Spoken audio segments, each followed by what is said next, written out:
Mungu awabariki wapendwa, na wasalimu tena katika jina la Bwana Yesu Kristo. Na huku nashukuru Bwana ya kwamba ni mwingi wa rehema, amelinda familia yangu na nataka kuamini ya kwamba hata nyinyi anawalinda pamoja na familia zenu. Mungu awabariki sana.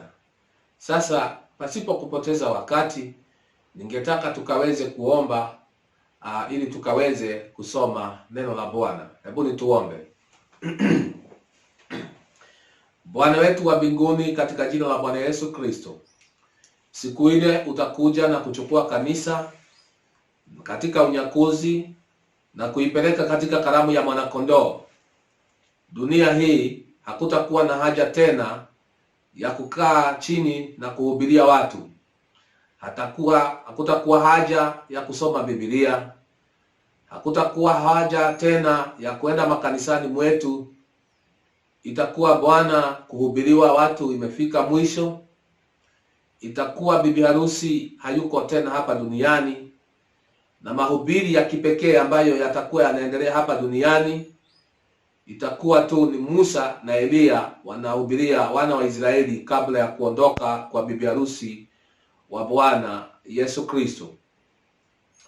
Na kwa hivyo Bwana wetu wa mbinguni, ni muda huu ambao mchache tuko hapa kabla ya kutwaliwa katika unyakuzi, tunahitaji kuhubiriana na kuhimizana katika neno lako Bwana. Na kwa hivyo Bwana wetu wa mbinguni, tunajua ya kwamba kuna neema ya kutosha ya kufanikisha ibada zetu zote za kanisa. Kwa hivyo tunaamini ya kwamba Bwana wetu wa mbinguni utaweza kutuondolea janga hili, na utaweza, Mungu wa majeshi, kuturejesha katika maisha yetu ya kawaida. Tunakushukuru kwamba umewahifadhi na kuwalinda wapendwa, na ya kwamba hakuna hata mmoja wao, Bwana wetu wa mbinguni, ameona mabaya. Kwa hivyo twasema ni asanti kwa sababu ya kuwalinda wakiwa buheri wenye afya, na pia wakiwa bado chini ya wokovu wako na ukombozi wako na ulindaji wako. Endelea kuwahifadhi Bwana wetu wa mbinguni, na kuwalisha na kuwanywesha na kuwapa haja za mioyo yao, Bwana wetu wa mbinguni, na vyote ambavyo wanahitaji katika maisha haya ya dunia hii na ya kimwili. Sasa tumefika Bwana wakati wa kula mkate wa uzima wa milele kwa ajili ya nafsi zetu. Twaomba ewe Mungu wa mbinguni, uliyesema ya kwamba wewe ndiye mkate uliotoka mbinguni, na kila mtu alawe mkate huyo ataishi milele milele, hata akifa atafufuliwa. Twaomba uje Bwana wetu wa mbinguni, ukaweze kumega mkate wa uzima wa milele kwetu siku ya leo. Na kama Bwana wetu wa mbinguni tuna dhambi na uovu ambao unaweza kuzuia, Bwana wetu wa mbinguni, tukubalike katika meza yako, twaomba msamaha wa dhambi juu ya dhambi zetu na makosa yetu, na kuomba Mungu wa majeshi ukubali kuwa na ushirika pamoja nasi. Basi tunajiweka wakfu kwa ajili ya neno la siku ya leo na ibada yetu ya siku ya leo, na ukaweze Mungu wa majeshi kukubali ibada yetu na maombi yetu, na ukaweze kuwapa wapendwa hawa haja za mioyo yao hata wakati neno lako litakapokuwa likiendelea. Twakuomba Bwana wetu wa mbinguni, pia utaweza kubariki usomaji na usikifu wa neno lako, na kutupa mazingara ambayo yanafaa kwa ajili ya ibada ya siku ya leo. Ndiyo maombi yetu Bwana, thibitisha neno lako kwa ishara na maajabu, katika jina la Bwana Yesu Kristo. Naomba Roho wako Mtakatifu akachukue mamlaka juu yetu na juu ya vyote vyombo ambavyo tunatumia hapa kwa ajili ya ibada yetu ya siku ya leo ikafanikiwe. Katika jina la Yesu Kristo tunajiweka kwako kama vyombo, ili Bwana wetu wa mbinguni tukubalike na wewe ututakaze, ili Bwana ukaweza kututumia. Lijalie jambo hilo, ndio maombi yetu siku ya leo, katika jina la Bwana Yesu Kristo twaomba na kuamini. Bwana wabariki. Basi nawaalika tufungue Biblia zetu katika kitabu cha Injili ya Yohana, sura ya 15 na mstari wa kwanza mpaka mstari wa 8. John, the Gospel of John, chapter 15, verses 1 to 8. The Bible says, niko na Swahili: mimi ndimi mzabibu wa kweli, na Baba yangu ndiye mkulima. Kila tawi kila tawi ndani yangu lisilozaa huliondoa, na kila tawi lizaalo hulisafisha ili lizidi kuzaa. Ninyi mmekwisha kuwa safi kwa sababu ya ile neno mliloambiwa. Kaeni ndani yangu nami ndani yenu. Kama vile tawi lisivyoweza kuzaa peke yake lisipokaa ndani ya mzabibu, kadhalika nanyi msipokaa ndani yangu. Mimi ni mzabibu, nanyi ni matawi. Akae ndani yangu nami ndani yake,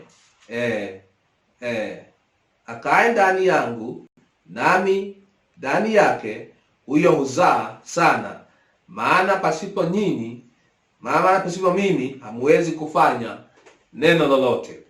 Mtu asipokaa ndani yangu hutupwa nje kama tawi na kunyauka, watu huyakusanya na kuyatupa motoni, yakateketea.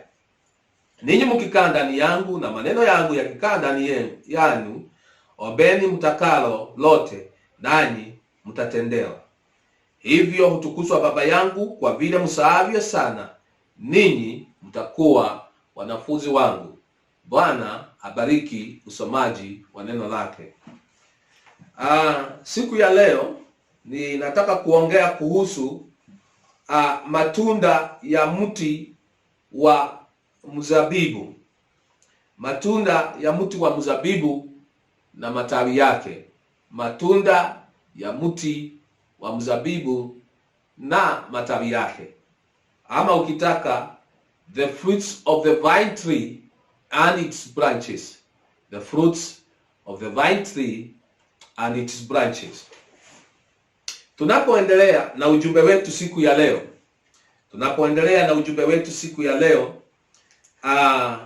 ni nataka kuongea kuhusu mti wa mzabibu, matunda yake, matunda ya mti ya mzabibu na matawi yake. Na sitaki nyinyi mkaweze kuona kana kwamba nimeanza somo lingine, na sitaki mpotee, walakini tumekuwa tukiongea kuhusu matokeo na matendo ya Roho Mtakatifu, na hili tu ni somo tu liko hapo katikati la kutuwezesha kuingia katika somo lingine. Kwa hivyo tulikuwa tunaongea kuhusu matokeo na matendo ya Roho Mtakatifu anapokuja katika maisha yetu. Matokeo hayo ndio kama haya ninataka kuongea kama mazao, kwa sababu matokeo na matendo ya Roho Mtakatifu, mnajua hata yanaitwa the fruits of the Holy Ghost, ni matunda ya Roho Mtakatifu. Na kwa hivyo tunauleta ujumbe huu kwa njia ambayo utaweza kukuonyesha nafasi yako katika neno la Bwana. Na kama tunaweza kufanikiwa kufanya hivyo, basi tunaweza kufurahi sana, kwa sababu neno la Mungu, mwanadamu ako na sehemu yake katika neno la Mungu, na pia Mungu yu na sehemu yake katika neno la Mungu. Na kwa hivyo tunapokuja kuongea juu ya matunda ya mzabibu na matawi yake, basi hapo ndipo Mungu kwa neema yake, kama anaweza kunijalia, nitaweza kukuonyesha na kukushawishi kwa neno la Bwana ya kwamba una sehemu katika neno la Bwana, na ili ukaweze kuwajibika katika sehemu yako katika neno la Bwana. Kwa sababu hiyo ndio tunaona watu wengi katika makanisani mwetu hawaajibiki katika neno la Bwana, na pia hawawezi kuchukuliana na neno la Bwana ili wakaweze kufanya ama kutenda sehemu iliyo yao katika neno la Bwana. Kila mtu ama katika kila kizazi, kila mtu alikuwa na sehemu yake katika neno la Bwana. Ya kama vile Adamu alipoumbwa shambani mwa Edeni, Mungu alifanya kazi yote ya ubaji, akaumba Edeni, akaumba miti, akaumba kila kitu. Lakini mwisho alipomuumba mwanadamu, alimpa sehemu yake katika neno. Akamwambia ni sehemu yako kutawala dunia hii. Ni sehemu yako kutawala ndege wa angani, samaki wa majini, wanyama wote. Na ni sehemu yako kukula matunda yaliyoko katika bustani ya mti huu. Lakini kuhusu mti ulio katikati ya bustani ya Edeni, matawi hayo usiwahi kuyaguza. Na kwa hivyo tunaona akawa na sehemu yake.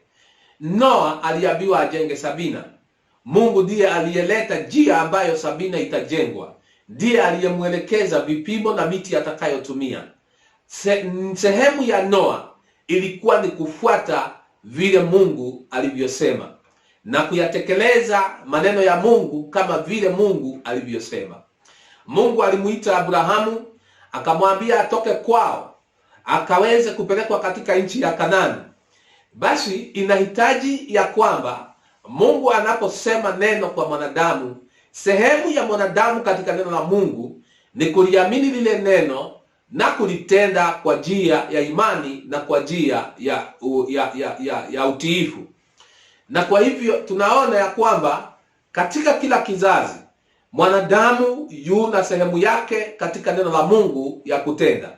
Na wakati wote huwa ya kwamba Mungu anaitenda sawasawa sehemu yake. Lakini mwanadamu ndio wakati wowote analemewa kufanya sehemu yake ambayo Mungu aliyempea katika neno la Mungu. Nakumbuka Samueli na mfalme wa kwanza wa Israeli ambaye anaitwa Sauli. Wakati Mungu alipomwambia mfalme Sauli aende akaue kundi la watu hapo ambao walikuwa hapo, akaue mfalme wake, akaue, alikuwa ni wadui wa Israeli, akaue watu wote na wanyama, akaweze kuua hata watoto, akaue kila kitu ambacho kilikuwa katika mji huo. Na unaona ya kwamba wakati Sauli alipoenda mahali pale, alibakisha mfalme Agagi na akaleta baadhi ya kondoo na ng'ombe katika Israeli baada ya kujua sehemu yake katika neno la Mungu. Hata wakati Samueli nabii wa Mungu alipomkujia, alimwambia Mungu alikupea sehemu yako katika neno la Mungu na akakupea kazi rahisi. Wewe enda pale ukaue kila kitu na ukaweze kuangamiza kila mnyama na ukaweze kuangamiza kila mwanadamu. Na sasa umeshindwa kutii neno la Mungu. Yaani umeshindwa kufanya sehemu iliyo yako ama kuitimiza sehemu yako katika neno la Mungu. Unajua Sauli vile alivyoambia nabii Samueli, alimwambia tumelitii neno la Bwana lote. Naye Samueli akamuuliza, na kelele ninayosikia masikioni mwangu ya mafahari na makondoo ni ya nini? Na mfalme huyu ni nini anafanya hapa? Akamwambia ya kwamba watu walisema tubebe baadhi ya wanyama tukamtolee Mungu sadaka huko Gilgali, na mfalme Agagi tukamleta hapa ili tumuhoji. Naye Samueli akamuuliza, je, Mungu ako na haja na ibada za kuteketezwa kuliko vile anavyo haja na kutii neno lake? Akamwambia, angalia, kutii ni bora kuliko kutolea Mungu kafara. Kwa sababu kutotii neno la Mungu ama kutofanya sehemu ya neno la Mungu ambayo Mungu amekupea ni kama sanamu na vinyago. Na kwa hivyo wapendwa na wandugu, na wauliza ya kwamba ni vizuri kujua sehemu iliyo yetu katika neno la Bwana. Na ikiwa ya kwamba neno la Bwana limefunuliwa kwetu, basi hatuna budi kujua sehemu yetu tuliyonayo katika neno la Bwana.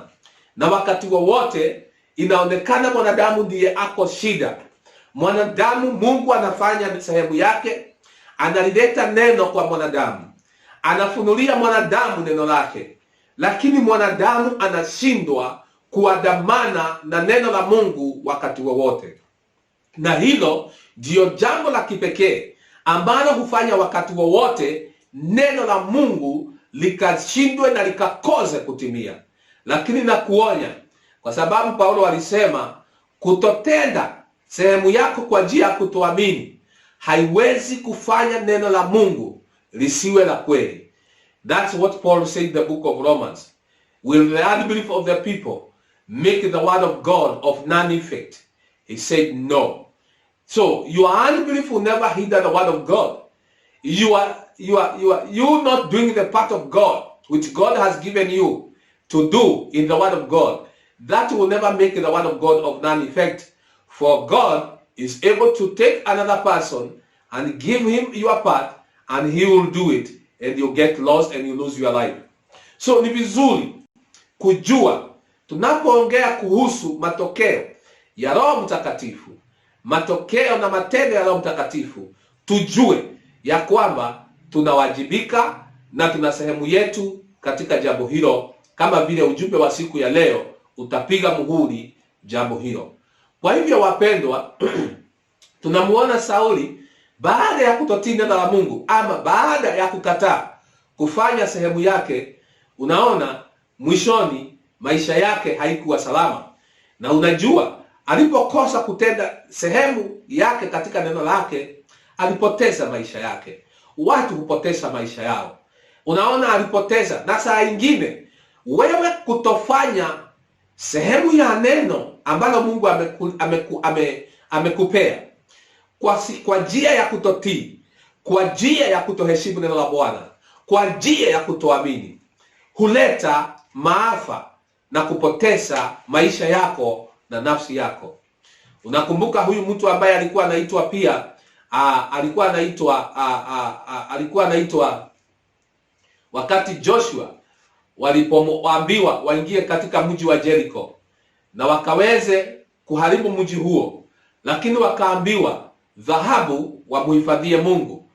Lakini mtu mmoja alikuwa anaitwa Akan, akiwa amejua sehemu ya neno la Mungu juu yao kama kanisa, ama juu ya wana wa Israeli, because wana wa Israeli ni mfano wa kanisa, na Mungu akisema neno kwa wana wa Israeli ni kama vile Mungu amesema neno kwa kanisa siku ya leo, kwa sababu wana wa Israeli walikuwa ni mfano wa kanisa la Mungu katika mwili. Lakini unaona ya kwamba Akan, badala ya kuenda kuchukua dhahabu na kupeleka upande wa Mungu, alienda akajifichia yeye mwenyewe katika hema yake. Wakati Mungu alipoleta kuadhibu kwa ajili ya kutotii neno la Mungu, na Joshua akikumbuka ya kwamba Mungu alikuwa amemwahidi hatapoteza mtu hata mmoja katika vita, na walikuwa wamepoteza wanaume kadhaa katika mji wa Ai, basi akajua kuna shida katika kambi. Kuna mtu ambaye katika kambi huenda amefanya maovu mbele za Bwana. Na unaona alipowaita wana wa Israeli kawauliza kana kwamba kuna jambo ambalo kuna mtu amefanya jambo baya, kwa sababu alipoenda mbele za Mungu, Mungu alimwambia kuna dhambi katika hema, kuna dhambi katika kanisa, na hiyo ndiyo sababu imezuia mimi nikatimize sehemu yangu kwenu, kwa sababu nyinyi hamjatimiza nafasi sehemu iliyo yenu. Na alipojua ya kwamba kuna shida katika kanisa, alirudi kanisani kama mhubiri na kuuliza kama kuna ndugu ama dada amefanya maovu mbele za Bwana. Akajitokezea akasema, mimi ndiye niliyechukua dhahabu kule mji wa Jericho na nikaficha katika hema yake. Unaona ya kwamba mtu huyu ambaye anaitwa Joshua aliwauliza Waisraeli waende waichukue ile dhahabu katika hema ya mtu huyu, na ilipoletwa na ikadhibitishwa ni kweli ya kwamba alikuwa amefanya maovu mbele ya macho ya Mungu, ya kwamba aliuliza mtu huyo Akani aje hapo mbele, akauliza bibi yake amfuate, akauliza watoto wake wamfuate, wanyama wake wakaletwa hapo, mbuzi na kondoo na ng'ombe na ngamia na umbwa, wanyama wote wakaletwa hapo. Maandiko inasema, enda usome katika kitabu cha Joshua, ya kwamba watu hao, familia hiyo, wakapigwa na mawe mpaka wakafa, na tundu la mawe liko pale mpaka siku ya leo. Na naomba Mungu anisaidie niende Israeli nikaione tundu hilo la mtu aliyekataa kuamini neno la Mungu. Lakini unaona ya kwamba Mungu alileta maafa juu ya Akan kwa sababu ya kutotii neno la Mungu, ama kwa sababu ya kukataa sehemu iliyo yake katika neno la Mungu. Na unaona, bibi yake hakufanya makosa na watoto na wanyama wake hawakufanya makosa. Lakini je, ndugu dada, unajua unaweza kuletea shida watu wako. Unajua wewe bwana unaweza kujiletea shida, ukaletea bibi yako, ukaletea watu wako. Je, unajua ya kwamba unaweza kuletea kanisa shida kwa kutotii na kutoamini neno la Mungu? Je, unajua ya kwamba bibi alikufa bure na hakuasi, bwana yake ndiye aliasi? Je, wajua watoto wa mtu huyo walikufa bure na hawakuasi, baba yao ndiye aliasi? Wanyama ambao ng'ombe na mbuzi na kondoo na ngamia hawakuwa na shida, waliweza kupotea maishani mwao kwa ajili ya mwanadamu ambaye hana akili timamu ya kulitii neno la Bwana. Mfalme Sauli alipokataliwa na Mungu, kumbuka, alileta maafa yake mwenyewe, na vijana wake 3 pia wakakufa pamoja na yeye. Vijana kama huyu kijana aliyekuwa rafiki yake Daudi, Jonathan, kumbuka, alikufa mahali pale pale na ndugu wake wengine 2, kwa sababu ukisoma katika Biblia siku ile ya Sauli alipokufa, alikufa na vijana wake 3. Na wakati huo huo maandiko inaonyesha, ukifuatilia, nyumba yake iliyoachwa, watu wake walioachwa, watu hao hawakupona, nyumba yake iliharibika. Je, wajua ndugu dada ya kwamba unaweza kuharibu nyumba yako kwa njia ya kutotii neno la Bwana? Je, wajua ndugu dada, waweza kuharibu watoto wako na familia yako, kazi yako na biashara yako, kwa sababu ya kukosa kulitimiza sehemu yako uliopewa na Mungu katika neno lake? Hiyo ndiyo sababu inanifanya ni kuonyeshe sehemu yako katika neno la Bwana. Na kama basi utaipata kwa njia ya ufunuo, basi utaweza kuwa mwaminio ambaye anawajibikia sehemu aliyopewa katika neno la Mungu. Kwa sababu nabii wetu anasema hapa ya kwamba shida tuliyonayo baada ya neno la Mungu kufunuliwa chini ya uvunjaji wa zile mihuri ni watu tulionao ambao hawawezi kuandamana na sehemu yao waliopewa na Mungu katika neno lake. Katika ujumbe unaitwa A Man That Is Running From The Presence Of God, which was preached in 1965. The prophet is saying in paragraph 56 that being brought into the presence of God, and see when he made a promise, and God is obligated to that promise, and when he brings that promise to pass, then people are afraid to face up the responsibility of coping with the message of the hour. We find that everywhere. Ati nabii anasema ya kwamba baada ya Mungu kuleta uwepo wake kwetu, na sasa na ahadi aliyoweka na ambayo Mungu anawajibika kuja kuitimiza ili ikaweze kudhihirishwa katika neno lake, ya kwamba watu wale ambao neno limeletwa kwao, watu wale ambao ahadi imeletwa kwao ili ikaweze kudhihirishwa, wanashindwa. They are afraid to face up. Wanaogopa, yani kuandamana na jukumu lililo lao katika sehemu ya neno la Bwana. The prophet is saying that then the people are afraid to face up the responsibility of coping with the message of the hour.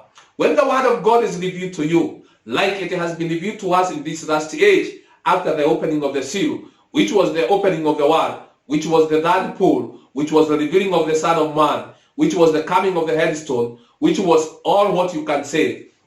But remember, my brother, my sister, that we must face it up. We must take the responsibility of coping with this message that has been revealed to us in the day that we are living. And the prophet lastly is saying in paragraph 60, and when we see in this day now, when the word of God has made the promises of things that we see happening now, then we have got the responsibility to either face it up or get away from it, We just can't stay neutral.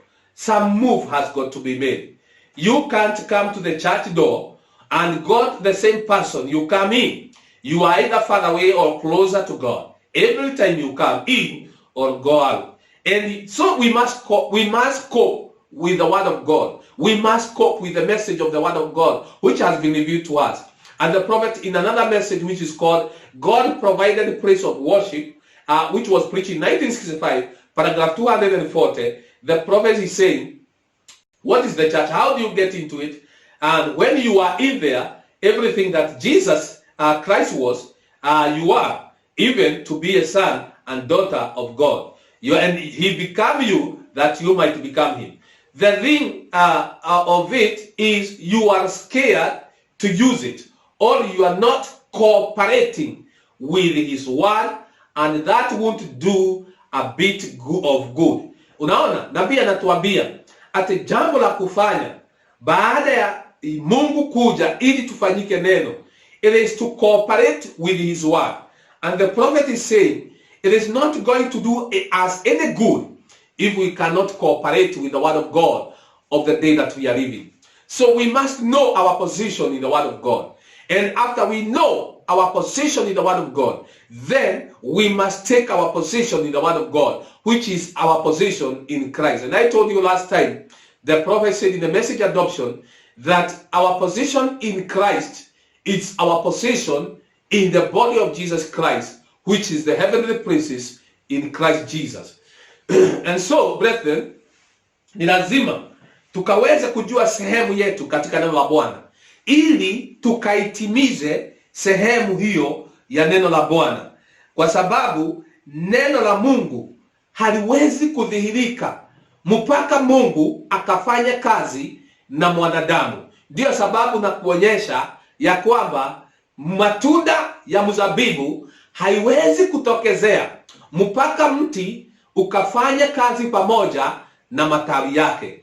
Unapoona kila mti unapotoa matunda yake, basi ni ujue ya kwamba kuna kazi imefanyika kwa ile mti na matawi yake, kwa sababu mti ambao hauna matawi hauwezi kuleta matunda yake.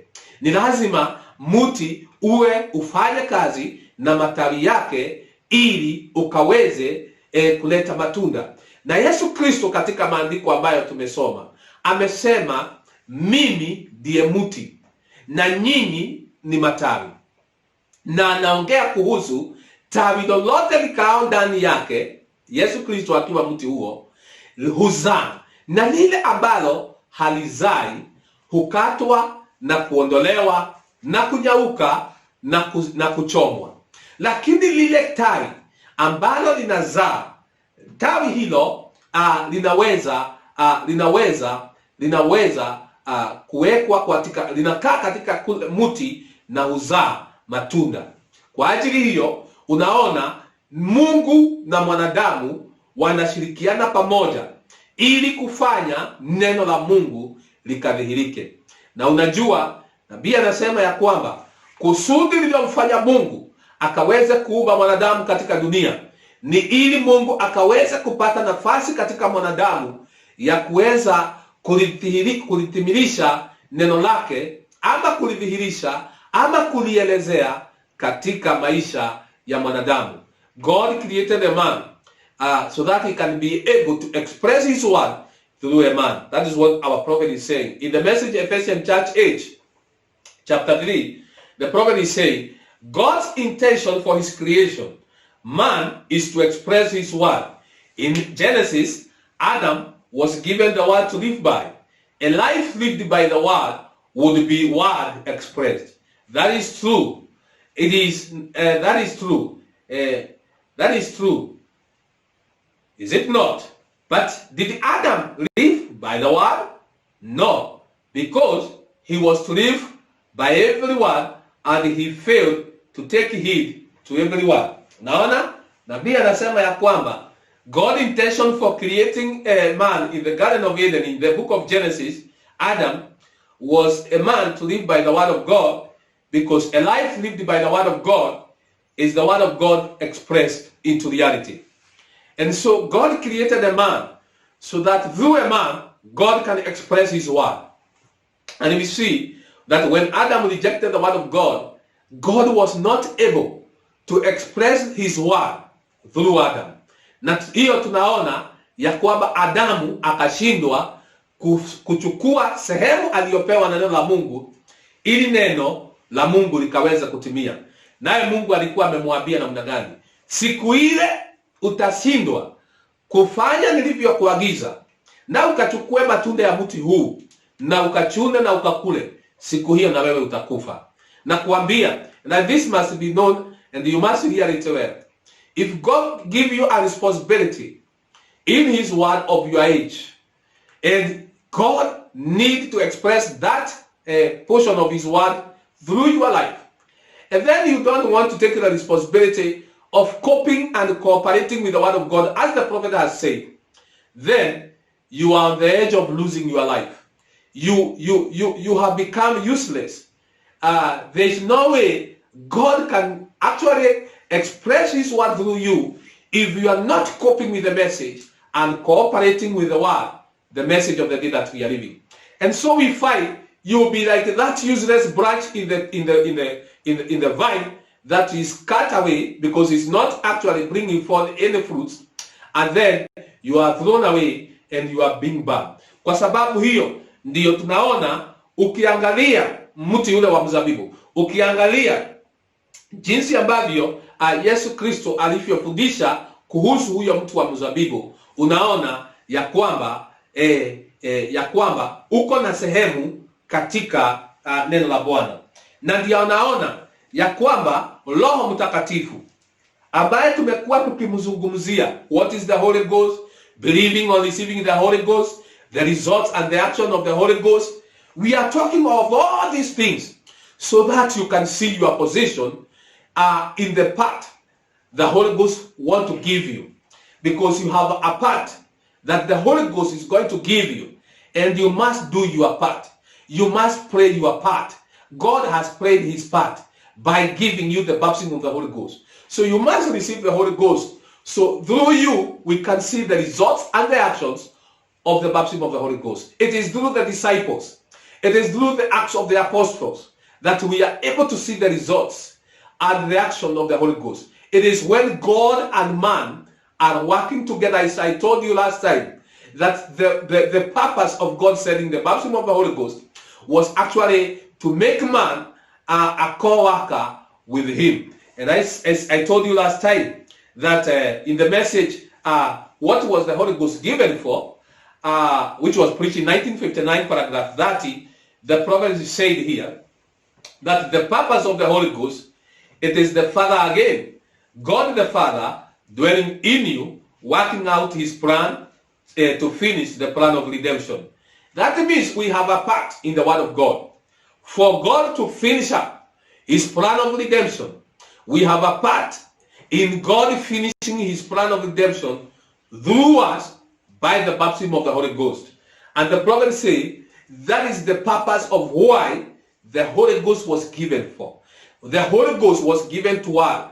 So God through us can have an opportunity actually to finish his plan of redemption, as I explained in the last sermon. So it is God working his plans of redemption, working through you, making you a co-worker with him, and giving you a place and giving you a part for your fallen lost brother and sister, and giving you his spirit and his love to go and hunt for the lost as he did in the Garden of Eden. Adam, where art thou? That's what the Holy Ghost does to any man or any woman. Ati kusudi la Mungu kuleta Roho Mtakatifu ni kumpa mwanadamu sehemu yake katika neno la Mungu, kama vile tunavyoona ya kwamba sehemu ya matawi katika mti wa mzabibu ni kuleta matunda. Sehemu ya mti ya mzabibu, sehemu ya matawi ya mti wa mzabibu ni kuleta matunda. Naye mti mwenyewe ambao ni Yesu Kristo, kwa sababu Yesu Kristo amesema mimi ndiye mti huo wa mzabibu, na nyinyi waaminio, nyinyi mumatawi. Na tawi lazima lizae matunda. Kwa hivyo si kazi ya mti kuleta matunda, bali ni kazi ya matawi, angalia, kuleta matunda. Je, waona hiyo siri? Are you seeing a mystery in that tree, between the relationship between that tree and its branches? Because according to this mystery, even you are going to get it by revelation, is that we will not have any fruit unless the tree plays its part, working together with its branches, so that this tree can bear its own fruits of its kind. Kwa hivyo nabii anasema ya kwamba kusudi ya kumleta Roho Mtakatifu ni kumwezesha mwanadamu, ni kumwezesha mwaminio, ni kuliwezesha kanisa, ni kumwezesha Mkristiano, ni kumwezesha bibi harusi wa Yesu Kristo kuchukua nafasi yake katika neno la Mungu. Kwa hivyo ndugu dada, una jukumu lako katika neno la Mungu. Ikiwa Roho Mtakatifu yuko hapa siku ya leo, na ninaamini ya kwamba Roho Mtakatifu yuko hapa, na kuambia Roho Mtakatifu yuko hapa akikutafuta kwa ajili ya wewe ukaweze kucheza ama kufanya sehemu yako katika neno la Mungu. Ndivyo nabii, sijui kama nitavyoona, ya kwamba alisema katika huu ujumbe unaitwa, wacha nimalize hii kwanza ndio nikupeleke hiyo, kama Mungu ataweza kunipa kukumbuka jambo hilo. Kwa hivyo tunaona nabii anasema ni Roho Mtakatifu anakuja kukufanya mfanyikazi pamoja na Mungu, ili ukaweze kuleta matokeo na matendo ya Mungu akikamilisha mpango wake wa ukombozi. Na nabii amesema kinaganaga ya kwamba Mungu anakupa Roho wake Mtakatifu na upendo wake kukuwezesha kwenda kwa dunia, ili tuwalete ndugu wetu wengine na dada wetu wengine ambao wanatakiwa kuja katika ukombozi wa Bwana. Hivyo ndivyo Mungu atakavyoweza kumaliza mpango wake wa ukombozi, na wa mwisho akiingia wa bibi harusi wa watu wa mataifa, basi Mungu atakuwa amemaliza kuwaita walio wake katika kanisa, na basi hakuna kitu kingine isipokuwa kunyakuliwa kwa kanisa. Na kama unaweza kujua sehemu yako, the prophet said that the bride will one day know her position in the word of God and in Christ, then the rapture will go. Kwa sababu when you know your position, when you know your part in the word of God, and you pray your part, then the word of God must come to to be fulfilled. The word of God must be vindicated to you. And we know what we are waiting. We are waiting for the rapture. The rapture is just ahead of us. This is the time to prepare ourselves for the rapture. And we must make ourselves ready. John in the eyes of Patmos, seeing that bride has been made herself ready. Na kwa hivyo lazima tukajiweke tayari kwa ajili ya karamu ya mwanakondoo ambayo itakuja baada ya unyakuzi. Kwa hivyo nabii anasema hivi ya kwamba ate hivyo ndivyo Roho Mtakatifu anavyofanya anapokuja ndani yetu, ni kutupa uwezo wa kuendea wadugu na wadada wale ambao wamepotea. Kama vile Mungu alienda katika Edeni akamuita Adamu, Adamu uko wapi? Hivyo ndivyo Roho Mtakatifu anafanya kwa kila mume ama mwanamke anapokuja juu yake. When it is striking in the heart and it takes abode, there is a that and the hungering for the lost soul. That is what matter with the meeting. There is not enough spirit in it to go for the souls lost and dying. It is more to make a name or a church or a building or a denomination instead of a soul winning program. And the prophet said how it is beautiful, and I said that last time. Ati hivyo ndivyo Roho anavyofanya anapokuja katika maisha ya mwanadamu. Anakuja kumpa uwezo wa kwenda kuwatafuta ndugu na wadada waliopotea. Anapopata mahali pake katika mioyo yetu, Roho Mtakatifu anapopata mahali pake katika mioyo yetu, anakuja na anaingia mahali pale, kunakuwa na njaa na kiu jani ya wadugu na wadada kuendea nafsi ambazo zimepotea na ambazo zinakufa. Na nabii anasema kwa sababu ya kukosa roho huu na Roho wa Mungu, ndio sababu tunajitengenezea majina na kujenga makanisa kubwa, na sio vibaya kuwa na kanisa kubwa na kuwa na majengo kubwa na kutengeneza madhehebu, badala ya kuwa na mipango ya kutafuta nafsi ambazo ziliyopotea. Na nabii anasema ni ya kushangaza sana. Nabii anasema hivi in paragraph 32. God poured himself in Christ. Correct. Christ poured himself in the church. And therefore what? At that day you will know that I am in the Father, and you are in me, and I am in you. At that day you will know, then the whole thing is the plan of redemption coming down, that God is coming back to live in and dwell in and commune to his people as he did at the beginning. Unaona ya kwamba Roho Mtakatifu anakuja kwa ajili ya kuweza, alimwagwa ndani yetu ili sisi tuwe ndani ya Mungu na Mungu awe ndani yetu, na ikawe ya kwamba sasa ni Mungu akiukamilisha mpango wake wa ukombozi, akiwa anakaa ndani yako na ndani yetu, when he is actually coming back to live in you and dwell with you and commune with his people as at the beginning. That's what the prophet said. Kwa hivyo tunaona ya kwamba tuna sehemu yetu katika neno la Mungu.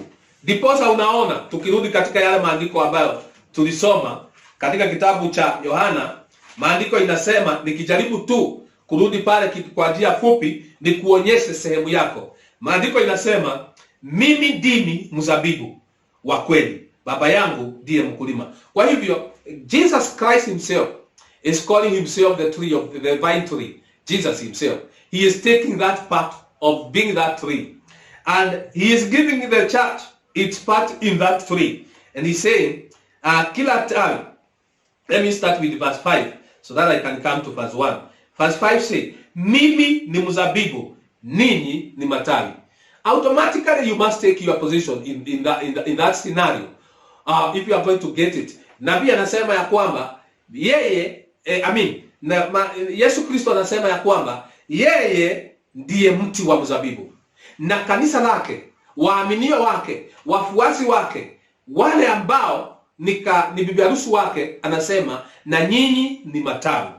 Alafu anaendelea kusema hivi, mimi ni mzabibu nanyi ni matawi, akae ndani yangu nami ndani yake, huyo huzaa sana, maana pasipo mimi ninyi hamwezi kufanya neno lolote. Unaona, anasema if we are the part of the tree and we are the branches of that tree, our work is to bring forth fruits. Na anasema every tree, every branch that is not connected or that is not in that tree, it cannot bear any fruits.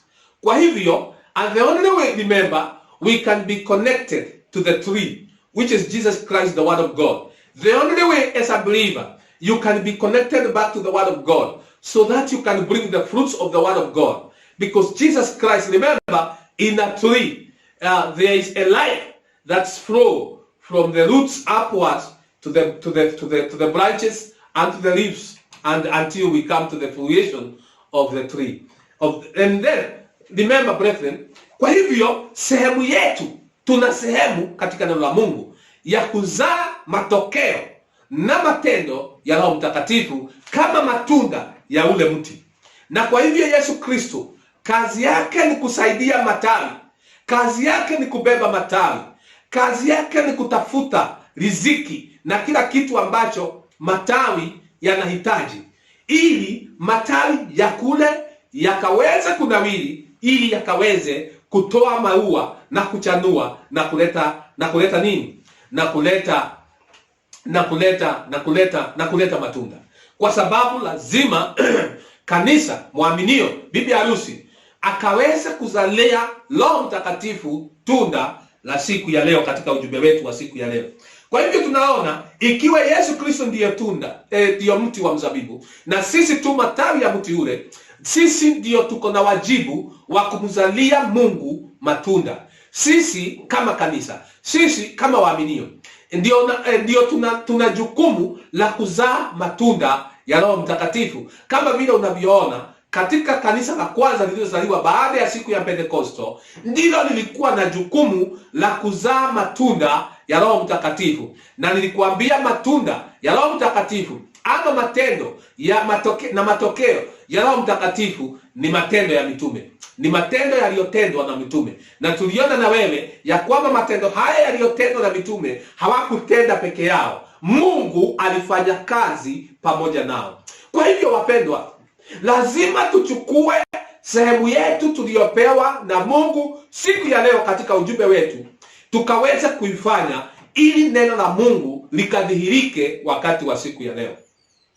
Kwa sababu tusipofanya hivyo kwa njia ya kutoamini na kutotii neno la Mungu, na kuambia kutoamini kwetu na kutotii kwetu katika neno la Mungu hakuwezi kuzuia neno la Mungu likadhihirike. Mungu ana uwezo wa kuita wadugu wengine na wadada wengine. Mungu ako na uwezo wa kuita waaminio wengine. Mungu ako na uwezo wa kuita kanisa lingine. Mungu ako na uwezo wa kuita bibi harusi mwingine, na akampa sehemu yako, na akaamini neno lako, na akaamini neno lile wewe umeshindwa kuamini, na neno la Mungu likatimie. Wakati kanisa la wana wa Israeli jangwani walipolemewa kuamini Mungu katika neno lake, Mungu aliambia Musa, jiweke kando, nikawaue watu hao wote, na nikatengeneze taifa lingine, nikaumbe taifa lingine, na nikawapeleke katika nchi ya ahadi. Kwa sababu hao waliokuwa wamekosa kuamini neno la Mungu, kanisa lililoshindwa kuamini neno la Mungu pale jangwani haliwezi kuzuia Mungu kashindwa kulitimisha neno lake, kutoa kanisa Misri na kuliingiza katika nchi ya ahadi. Na ninakuambia ni vile hivyo nyinyi kama hamwezi kumpokea Roho Mtakatifu, because Roho Mtakatifu ni mji wetu wa Kanani. If you believers, if you the church of the message, you cannot make it to receive the baptism of the Holy Ghost. I want to tell you, God gonna look for a people that is going to believe this message, that is going to take God at his word, that is going to believe the promises of God, and that is going to receive the baptism of the Holy Ghost, and God through them is going to fulfill his word. Can you say amen? Mungu kupitia wao, Mungu ana uwezo wa kufanya hivyo. Mungu ana uwezo, kama wewe hauwezi kuamini, Mungu ako na uwezo wa kulidhihirisha neno la Mungu kupitia mtu mwingine. Na wewe hauwezi kufanya hata kitu kimoja.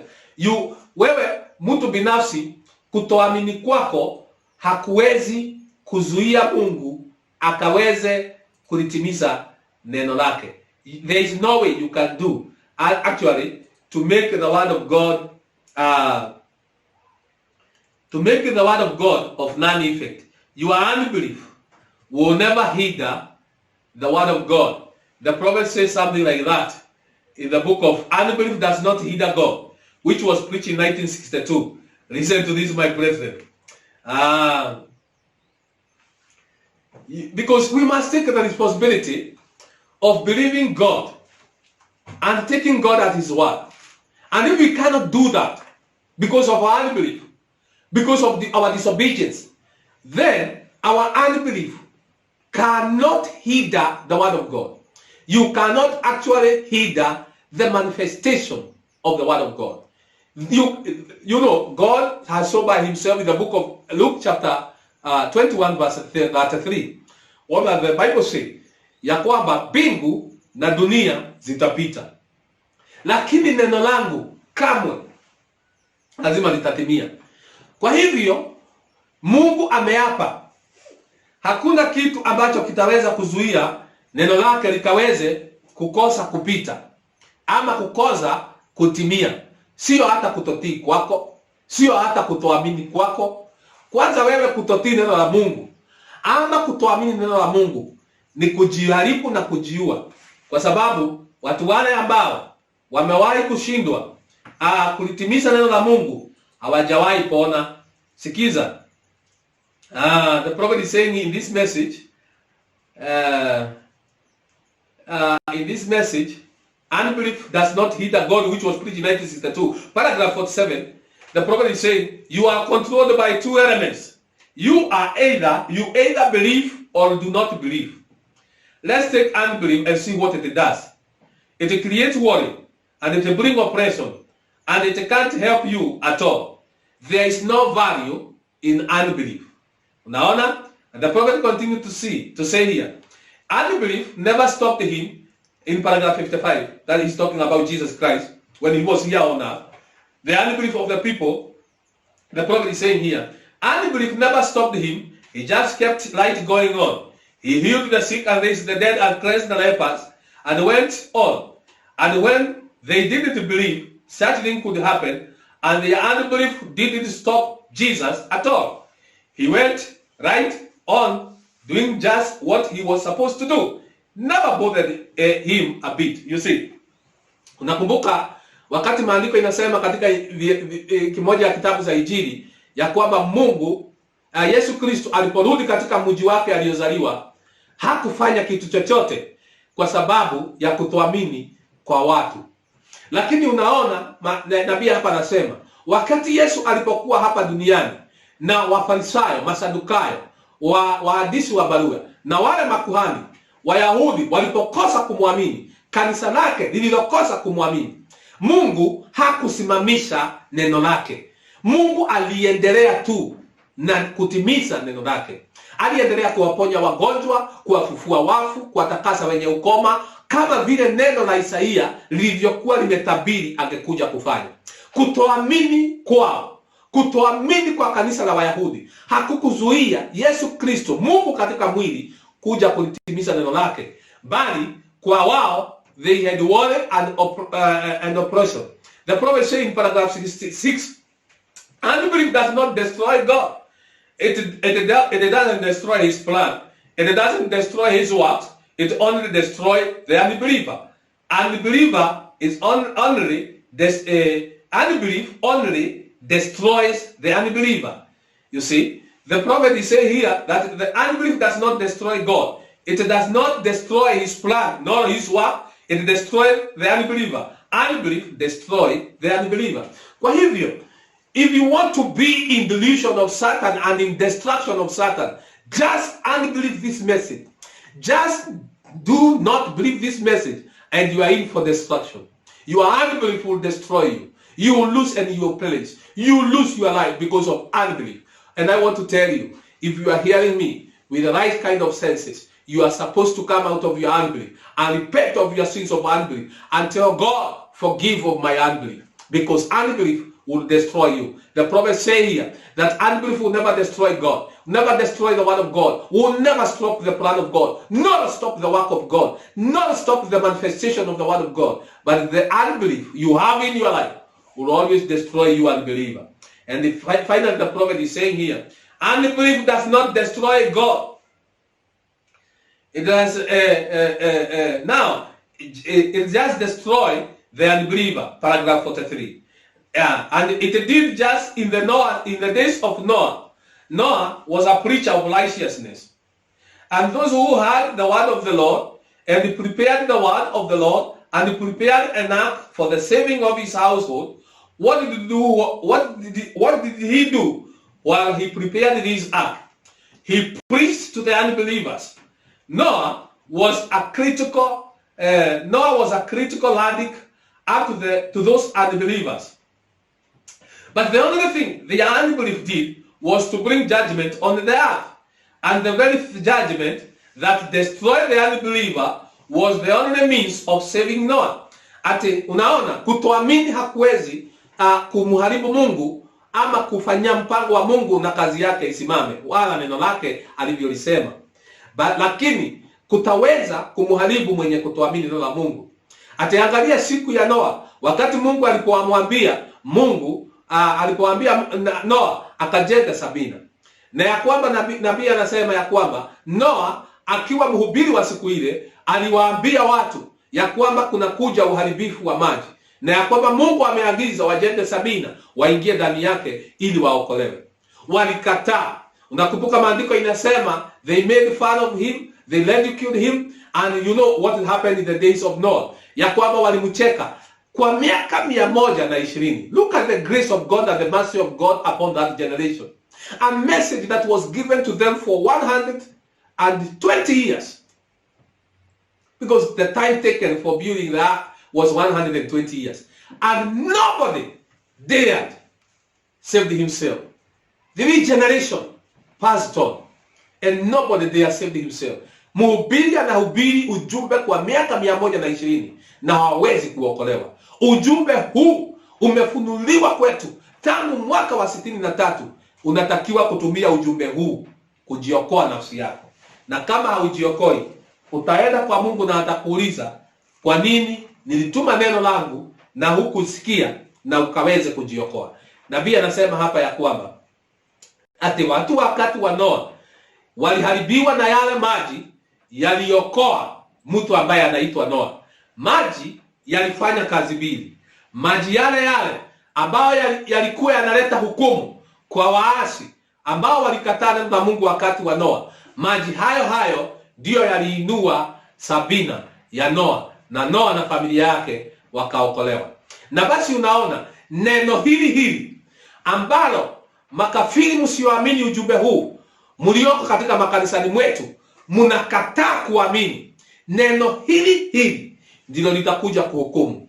Ole wako kama hutajipeana katika kuamini neno hili la Mungu, na kuambia ni neno hili litaweza kuwahukumu, na ni neno hili litamuokoa bibi harusi atakayeweza kuamini neno hili. Hata ukifa kama unaliamini neno hili la Mungu, litakutoa kaburini. Yesu Kristo akija, kama ugali unaamini neno hili, litaweza kubadilisha mwili wako, na pamoja tutatwaliwa na kukutana na Bwana Yesu Kristo mawinguni.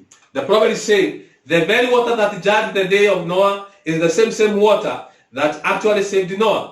The very waters of the judgment that destroyed the unbeliever was the thing that floated Noah out.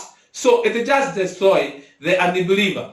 It does have nothing to do with God. It doesn't stop him. He goes up just the same. So tunaona ya kwamba nabii anasema ya kwamba kutoamini kwetu, if we are not going to take our part that we have been given in the word of God and do it and take the responsibility by faith and through obedience, and we take the responsibility of hearing the word of God and having faith in the word of God, so that word through faith and by the baptism of the Holy Ghost, which is the quickening of our faith. That's what the prophet said.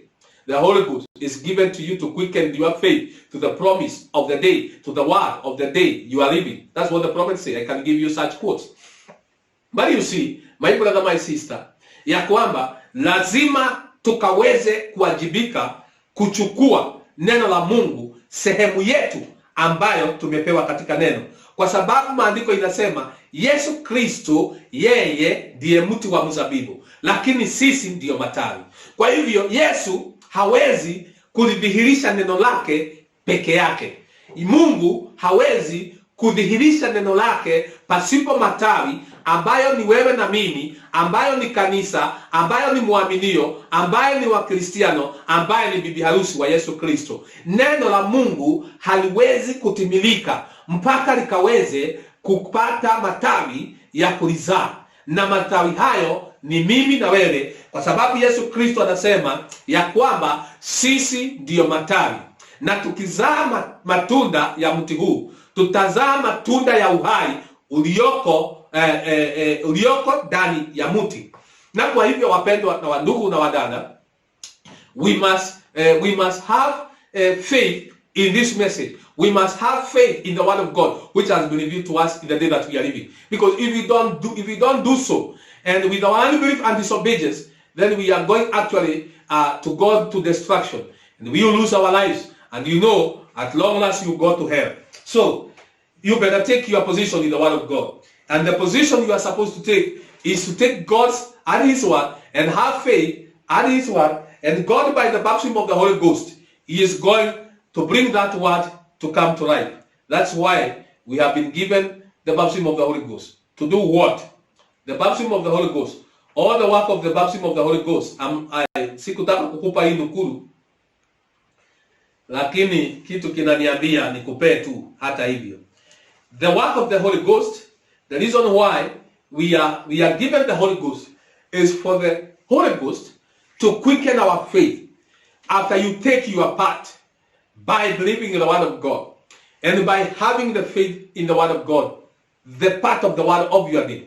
The only way you can take your part in the word of God to bring the fruits of this tree that is called Jesus Christ, the word of God, the vine tree, is by hearing the word of God and having faith in that word.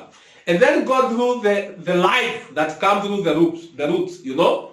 ni mti unakula chakula, ni mti unapea, ni mti unapea matawi yake chakula, ni mti unaleta maji, ni mti kupitia mizizi yake. Kazi ya mizizi katika mti ni kuenda kuleta maji na kuenda kuleta chakula na kuletea matawi, ili matawi yakazae mazao. Na Mungu yeye akiwa mti na mizizi yake ambayo ni ahadi za neno lake, analeta nguvu za Roho Mtakatifu kupitia kwa ule mti, analeta kwetu sisi matawi, ili sisi tukaweze kuwa na nguvu za imani za kuzaa matunda na matokeo na matendo ya Roho Mtakatifu siku ya leo, ili Mungu akaweze kutimiza ahadi ya neno lake la siku ya leo, atimize mpango wake na kazi yake ya ukombozi, ya kuwaita wapendwa ambao wanagaagaa katika dhambi katika ulimwengu. Kwa hivyo ndugu yangu, lazima ujue ya kwamba pasipo Roho Mtakatifu hatuwezi kufanya chochote. Ndivyo unasikia ya kwamba Yesu Kristo hapa anasema ya kwamba mimi ndi mzabibu, ninyi matawi, akae ndani yangu nami ndani yake, huyo huzaa sana, maana pasipo mimi ninyi hamwezi kufanya neno lolote. Without the Holy Ghost there is nothing the church can do. And I want to believe this is our problem in our churches, in the Message Fraternity, because of not having the baptism of the Holy Ghost. That is why the Message Church has not been able to bring forth a living Jesus Christ in the present tense. And to a history of 63, a history of 50-something years since 63, when the Word of God, the Son of Man, Jesus Christ, was revealed to us. And a history of 50. Siku hizi kazi yetu ni kusoma. Na inatakiwa sisi tufanyike huu ujumbe. Huu ujumbe lazima utoke katika makaratasi, lazima utoke katika tepe, uwe bibi harusi anayeishi, ili ulimwengu ukaweze kuona madhihirisho ya neno. Kwa sababu the interpretation of message is the manifestation of this message. And the only way this message can be interpreted is when it is manifested. And it can only be manifested through the bride of Jesus Christ, through her life, when she gets the baptism of the Holy Ghost. And that's the reason why we have not been able, since 1963, watu ambao wanamkataa nabii wetu wanafanya hivyo kwa sababu yeye hayuko hai. Wanafanya hivyo kwa sababu he is not around. But I want to tell you, wakati yeye alikuwa hai, angewaweka hapo na kuwauliza, mnataka kuniswali sababu ya hiki na hiki na hiki, mnataka kuniswali kwa sababu ya ubatizo, mnataka kuniswali kwa sababu ya uzao wa nyoka. Na sasa ninawauliza, kama hiyo ninahubiri na ninafundisha si neno la Mungu, mtu aje hapa asimame karibu na mimi? Hakuna mtu angejaribu kwenda kusema hilo si neno la Bwana. Alipoenda kule India, akakutana na Waislamu, akakutana na Wahindi, Buddha na makafiri wote. India ndio nchi ambayo inawaabudio wa miungu kuliko nchi nyingine duniani. Wako na miungu sijui maelfu na maelfu, mamilioni. Na wakati nabii alipokuwa ameenda huko na akakuta ya kwamba wengine wamepotea macho yao kwa sababu ya kuabudu mjua, mungu wa jua. Kama mmoja aliyekuwa hapo alikuwa ni kipofu. Na unajua wakati alipoenda huko, hawa watu walimwambia, wewe umetoka Marekani na hapa kumekuja wahubiri wengi wakienda na hakuna kitu wanatusaidia nayo, na kama wewe una kitu ambacho unaweza kuwa nacho zaidi ya wale wengine, urudi kwenu. Aliambiwa ingia ndege urudi kwenu, katika jumbe mbili tofauti. Ujumbe wa kwanza walimwambia, kama una kitu zaidi ya wale ambao wanakujaga hapa na wanaingia ndege na watusaidii. Sasa meza hii ikainuliwa na njia ya uganga mpaka juu, akaambiwa na Mungu uliye naye arudishe hii meza chini. Ililetwa chini mpaka ikapasuka. Naye alipoileta chini akaambiwa, basi na mimi nawaletea changamoto. Kulikuwa na kijana mzee mmoja hapo zaidi ya miaka 40 ambaye alikuwa haoni. Nabii akamwambia, sasa huyu ni mmoja wenu. amepotea macho yake pengine kwa ajili ya kuabudu miungu ya jua ambayo mnaabudu hapa, macho mpaka macho yake ikapotea. Sasa nawaambia na nyinyi mmpee mtu huyu macho yake, na kama hamtashindwa na Mungu wangu Yesu Kristo ampee mtu huyu macho, mumwamini huyo Mungu. Hawakuweza kumpea huyo kipofu macho yake kama vile walivyoweza kuwa wameweza kuamini kuinua meza. Unaona, kwa maombi ya maneno machache yaliyoombwa na nabii wa Mungu, ya kwamba ikawa ya kwamba ile meza ile kipofu akaona na akaanza kusema ninaona. Na unajua watu wengi wakaamini kule mji wa India, na mpaka siku hiyo mpaka siku ya leo tuko na waaminio kule barani Hindi. Sasa tunaona namna gani ya kwamba ni wakati ambazo sisi kama saa hii, sisi makanisa ya ujumbe tunatukana ya kwamba sisi we are cult, we are devil worshiper, we have been called all kinds of and manners of evil name. But how can we fight this battle back? It's only by manifesting this message. It's only when we become the word of God, because the bride must become the word of God of today, and manifest this message before the eyes of our critics and our unbelievers and heathens, until they has nothing else to say. That is the only way we can be able to manifest this message. We can be able to prove the word of God by manifesting it. So the Bible here is saying ya kwamba hatuwezi kufanya chochote pasipo kuwa ndani ya ule mti. Pasipo, and you know, matawi yanakulanga uhai unaoletwa na mti. Matawi kazi yake ni kuzaa, sio kwenda kutafuta maji na chakula. Sasa kazi ya kutafuta yale ambayo tunahitaji ili neno la Mungu likaweze kudhihirika, tayari kazi hiyo ishafanyika. Tayari kazi hiyo ni kuletwa kwetu kwa Roho Mtakatifu, ili Roho Mtakatifu akatufanya matawi ambayo yako hai na yanaweza kudhihirisha neno la Mungu. So the prophecy in the message Easter Seal, which was preached in 1965. Now, the Holy Spirit is here on earth, looking out those individuals that God has ordained to life in this age. And as soon as it finds it, and just like it does, just like it did on Jesus Christ, the great super son of God, who redeemed us all. And it comes down and it takes its place of abode into human life. And now notice, brought the quickening power. That quickening power that came upon Jesus Christ will manifest every promise of the word of that day. So that's the Holy Spirit that come upon us this day. If it is not a mockery spirit, if it is not devil-mocking Holy Spirit, but it is the real Holy Spirit, it will manifest the promise of this hour.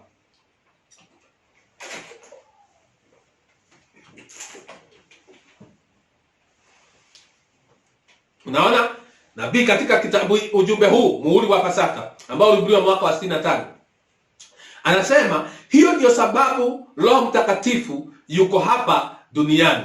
Yuko hapa kumtafuta yule ambaye alikusudiwa ule uzima wa kizazi hiki. It is looking for those individuals that God ordained to life in this age, because the Holy Ghost is the life of God, and the Holy Ghost, which is the life of God, is here on earth looking for those who are ordained to receive that life in this age. And the prophet is saying here, wakati huyo Roho anapompata yule ambaye alikusudiwa kukaa ndani yake katika kizazi hiki, anafanya kama vile alivyofanya kwa mwana mkuu Yesu Kristo ambaye alitukomboa sisi wote. Wakati alipokuja ndani ya Yesu Kristo, alidhihirisha ahadi ya siku ya Yesu Kristo, made quick manifest the every promise of the word of that day. And sasa nabii anasema, when the Holy Spirit come upon us in this day, na nabii anasema wakati Roho Mtakatifu anapokuja ndani yetu siku ya leo, kama sio roho wa dhihaka na sio roho wa Shetani akidhihaki, basi na iwe ya kwamba it is the real true Holy Spirit, it will manifest the promise of this hour. Na iwe ya kwamba si ni Roho Mtakatifu ule wa kweli wa Kristo, basi atadhibitisha ahadi ya siku ya leo. Na unaona kile ambacho tunadhibitisha siku ya leo ni majina makubwa ambayo tunajenga, ni makanisa, ni madhehebu. Hivyo ndivyo nabii alisema in the message what the Holy Ghost given for. Ni kujengea jina, ni kujengea jengo kubwa, na kujengea kanisa kubwa, ni kujengea dini, ni kujengea dhehebu, ni kuweka mipaka, ni kuvunja makanisa. That's what we are doing. That is the mockery of the Spirit of God. The prophet is here is saying that is, if it is not the devil mocking of the Holy Spirit, but it's the true Holy Spirit, it will manifest the promise of that. And in paragraph 32, the prophet said, when it fell upon Luther, when the Holy Ghost, the same Holy Ghost in the days of Luther, when the Holy Ghost fell on the day of Luther, the same life of the vine, of the life of this vine tree, when it fell on the day of Luther, and Luther was the branch of that day, when the Holy Spirit, when the life of the vine, the Holy Spirit, and Luther being the branch of his day, when Luther received the baptism of the Holy Ghost in his day, as the branch of his day, when it fell on Luther, it manifested the promise of that hour. When it fell upon Wesley, it manifested the promise of that hour. Wakati Wesley akiwa tawi la siku yake ya mti huu wa neno, wakati huo wa mzabibu, wakati Kiswahili ni ngumu sana. Wakati Roho Mtakatifu alipoangukia tawi linaitwa Wesley, wakati wa siku ya Wesley, lilileta mazao ya wakati wa siku hiyo, lilileta tunda la siku hiyo. It manifested the promise of that hour. Lilileta madhihirisho ya neno ya siku hiyo. Kwa hivyo Luther, when he was the branch of his day, he actually brought the fruits of his day. He took the responsibility of the word of God of his day. He believed the message of his day. He bore fruits of his day. Alizaa matunda ya siku yake. Na kwa hivyo, na sisi, wakati Roho Mtakatifu alipoanguka katika Luther alizaa matunda ya wakati wake, akadhihirisha neno la wakati wake. When it fall in this day, it will manifest the promise of this day. When it fell upon Moses, it manifested the promise of the hour. When it fell upon Noah, it manifests the promise of that hour. And when it fell on Jesus, it manifests the promise of that hour. See, it is the Holy Spirit coming down, quickening, make alive those people that were ordained of God to be in the rapture. Oh, hallelujah. Atiangalia, wakati Roho Mtakatifu, wakati uhai wa mti wa mzabibu ulipoanguka wakati wa Luther, ulipoanguka wakati wa Wesley, ulipoanguka wakati wa Pentecosto, ulipoanguka wakati wa Musa, ulipoanguka wakati wa Noah, uliweza kusaidia watu hao kudhihirisha neno la wakati wao. Uliweza Roho Mtakatifu kuwasaidia kuzaa matunda ya wakati wao. Na nabii anasema, ikiwa Roho Mtakatifu ataweza kupata mtu wa kuangukia siku ya leo, ikiwa wewe ndugu dada utajisalimisha na kujipeana kwa neno la Mungu, ili Mungu akatumie kama tawi lake la kuzaa matunda yake, ya kuleta mazao, ya kuleta matokeo na matendo ya Roho Mtakatifu, Roho Mtakatifu akazae matunda ya kudhihirisha neno lake, ujumbe wa siku ya leo kupitia wewe ndugu, ikiwa utakaa ndani ya Yesu Kristo akae ndani yake, na muwe mmeshikamana na mnafanya kazi pamoja, God making you a co-worker with the baptism of the Holy Ghost, working together with the Spirit of God, the Spirit of God working through you to finish his plan and his work of redemption. I want to tell you, my brother, my sister, you are going to bring the fulfillment of the word of God in this day that we are living. You are going to bring the manifestation of the word of God, of the promise, of the blessings of the word of God in the day that we are living. So the prophet say here that the Holy Spirit has come down to quicken and make life those people that were ordained to be in the rapture. You see, my brother, this is the same Holy Spirit that we are talking about, which we must receive, that is going to quicken us to be in the rapture, or to go into the rapture. So without the Holy Ghost, and I told you last time in my last sermon, without the Holy Ghost, there is no rapture.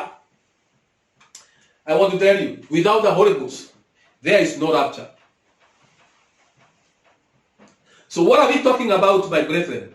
And the prophet is saying here, today, the Holy Spirit is hunting for those honest heart that will believe the message. Angalia, nabii anasema, ati siku ya leo, Roho Mtakatifu yuko hapa duniani, akiwinda hiyo mioyo ambayo ni miaminifu, ambayo inaweza kuamini ujumbe wa siku ya leo. Everything in the Bible that was promised is to that believer. And when you accept it in its fullness, then God knows that you do it. Ati Roho Mtakatifu ako hapa akitafuta nafsi ambazo zitaamini ujumbe wa siku ya leo, na akipatikana huyo mwaminio, kila ahadi iliyoahidiwa katika Biblia itakuwa ya huyo mwaminio akiamini katika utimilifu wote.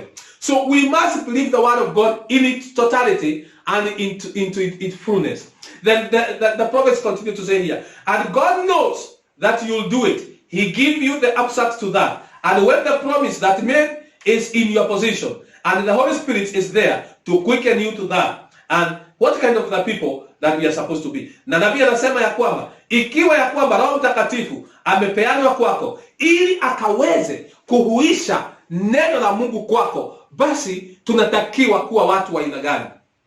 Wakati ambapo msaada wetu ni Roho Mtakatifu. Ule ambaye anatufadhili ni Roho Mtakatifu. Ule ambaye anatufadhili ni Roho Mtakatifu. Mfadhili wetu ni Yesu Kristo. Nimeona watu katika siku ya leo ambayo tunaishi, wanaenda kutafuta watu wa kusponsor.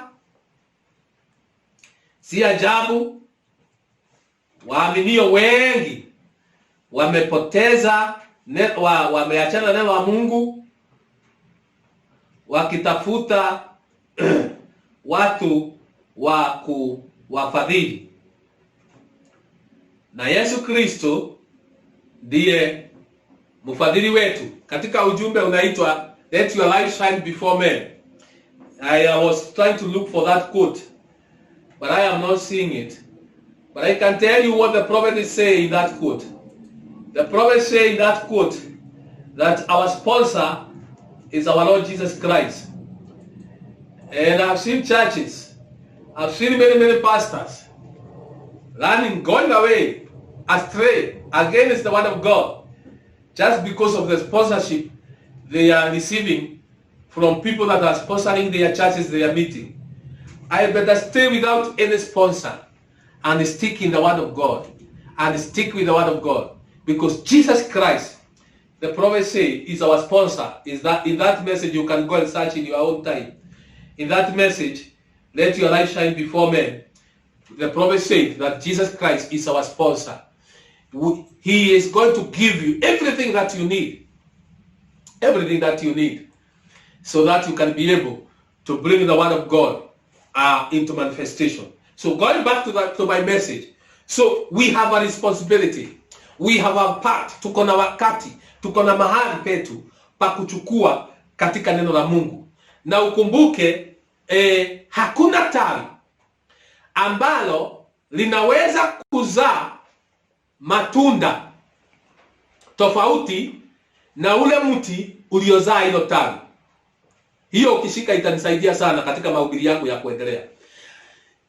Ikiwa mti huu ni mchungwa na mti huu kutoka mbegu ukajaribu kukua ukaleta matawi yake, matawi hayo hayana budi kuleta uhai wa mbegu ile ilianguka. Na ikiwa Yesu Kristo ndiye neno na ndiye mti, basi ni kusema Yesu Kristo ndiye alikuwa ile mbegu ya arisi ya neno. He was that seed of the word of God. And then you see ya kwamba yeye akiwa mbegu akamea, akawa nini? Akawa mti. Naye mti ukazaa matawi yake. because ninataka kukuleta, nilikwambia ujumbe wa siku ya leo ni wa kuniruhusu niingie katika ujumbe mwingine. Na kwa hivyo tunaona, na jambo ambalo tunaweza kuona hapa ni ya kwamba, kama tunaweza kuelewa hii ya kwamba kila mti unakujanga na matawi yake. Kila mti unakujanga na matawi yake. Kila mbegu unapoiona iko pale, basi mbegu hiyo ina miti yake, ina majani yake, ina mazao yake. Na ikiwa Yesu Kristo ndiye mti na sisi ndiyo matawi, ni kusema sisi lazima tusiwe tawi la kutoka nje. Lazima tuwe tawi ambalo limezaliwa na neno. We must be the branches of the word of God. That is why the prophet is saying, the bride of this age must be the word of God of this age. And we cannot run away from it. We must believe this word until the word of God, Him, Jesus Christ, incarnate Himself in our lives. So, kwa sababu lazima mti na matawi yake shishikane. Na ni kitu gani kinaanza? Ni mti ama ni matawi? Ni mti unaanza kukua, alafu baadaye unaleta matawi yake. Kwa hivyo lazima kanisa likaweze, ama waaminio, ama waabudio, ama Wakristo, kama sababu ndio matawi, lazima wawe matawi iliyozaliwa na huu mti. Kwa hivyo sisi lazima tuwe kanisa ambalo litazaliwa na Kristo. Kwa sababu pasipo kuzaliwa na Kristo, kanisa haliwezi kuzaa matunda. Na kama sisi tumatawi ambayo haiwezi kuzaa matunda, basi tutakatwa na tukaweze kutupwa katika kuchomwa. Lakini kama tukikaa ndani yake na yeye akae ndani yetu, basi kwa sababu hakuna vile unaweza kutenganisha mti na matawi yake. Matawi yako ndani ya mti na mti uko ndani ya matawi. Na hiyo ndio ambayo is the mystery of the church and Jesus Christ working together. The bride of Jesus Christ working together through the baptism of the Holy Ghost. Because when you know that I am in you and you are in me, then when you know that, and by the baptism of the Holy Ghost, you bring forth the baptism and the fruits of the day that we are living. Kwa sababu hiyo, lazima tukaweze kungamua ya kwamba ni kama vile tu Adamu alikuwa ameumbwa na matawi yake. Bible says in the book of Genesis that God created man in his own image, and he created him both male and female. Mwai kusoma hiyo? Acha tusome na wewe pengine ikuonyeshe kitu kidogo. Katika kitabu cha Mwanzo 1:26 maandiko inasema, Mungu akasema, na tufanye mtu kwa mfano wetu, kwa sura yetu, akatawale samaki wa baharini na ndege wa angani na wanyama wa nchi, na pia na kila chenye kutambaa kitambaacho juu ya nchi. Mungu akawaumba mtu kwa mfano wake. Akaumba mtu kwa mfano wake. Kwa mfano wa Mungu alimuumba mwanamume na mwanamke. Alimwambia, akawabariki Mungu, akawaambia, zaeni mkaongezeke, mkajaze nchi na kuitiisha, mkaitawale samaki wa baharini na ndege wa angani na kila kiumbe chenye uhai kiendacho katika juu ya nchi. Sasa sikiza hii. Mungu akaumba mtu mfano wake. Akaumba mume na mke. Ate Mungu akamuumba mtu kwa mfano wa Mungu. Alimuumba mwanaume na mwanamke. That means Adam was created both being male and female at the same time. What is it? Are you going to see the mystery of the tree and its branches in this? Because if you are going to understand the mystery of Eve being in Adam, being in Adam, then you are going to understand the mystery between the tree and its branches. Because Eve was the helper. Eve was a co-worker with Adam. Na Adam alikuwa mfano wa Kristo. Adam alikuwa mfano wa Mungu. Adam alikuwa mfano wa neno. Naye Eva alikuwa ni mke wake. Naye Eva alikuwa ni msaidizi wake. Naye Eva alikuwa ni kanisa. Yesu alikuwa ni Adamu na Eva alikuwa ni mfano wa kanisa. Lakini Adamu alipoumbwa, mke wake alikuwa ndani yake. Je, unaona kitu? Are you seeing something?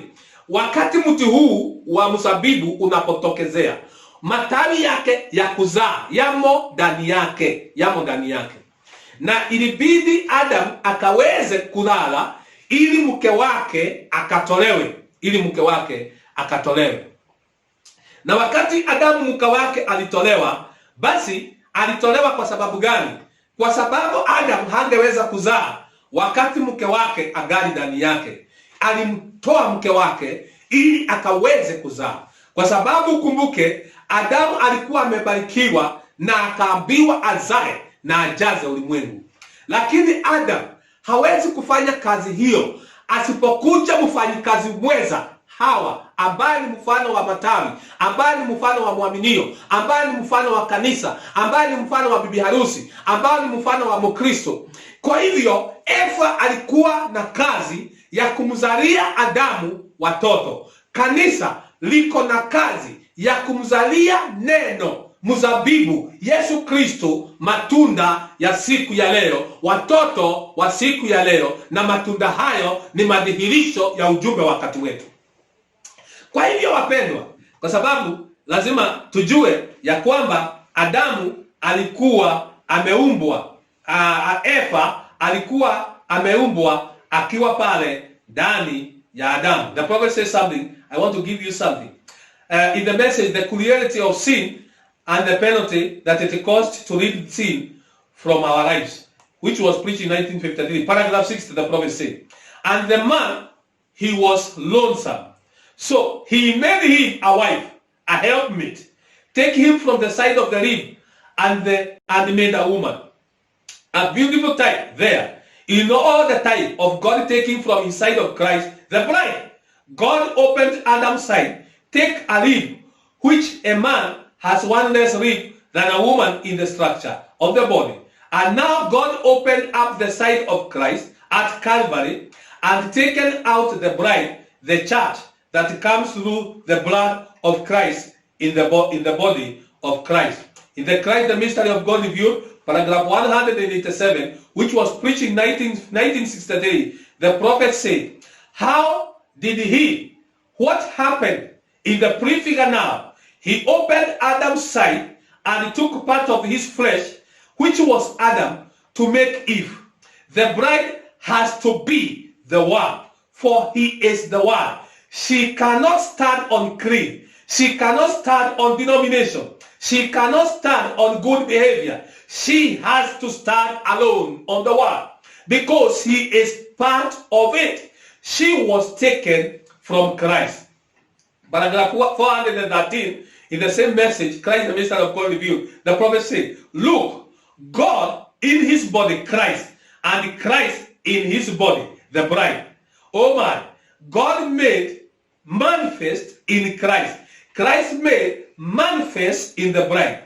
As God took from the body of Adam a woman, and she fell. Then God has took from the body of Christ the flesh, his body, which is his word, and he is bringing a bride out of that, that would fall by denomination or by creed. No, sir. But she is becoming back to the pure and unadulterated word of God being manifested. Again, in the message question and answers of 1963, paragraph 231, when God gave Adam his bride from his side, he said, she is the flesh of my flesh and the bones of my bone. Is that right? And when God gave Christ his bride, the Spirit gave the flesh, the bride. He was pierced in his side, under his heart, and the water and the blood and the Spirit came forth. She became flesh of his flesh and the bones of his bone. We are the flesh and the bones, and we are the flesh and the bones. And the bride will be the flesh and the bones of Christ. That is his bride. So my brother, my sister, hiyo siri ya matawi katika mti wa mzabibu, kama hautaiona kwa siri hiyo, basi sijui utaiona kwa siri gani.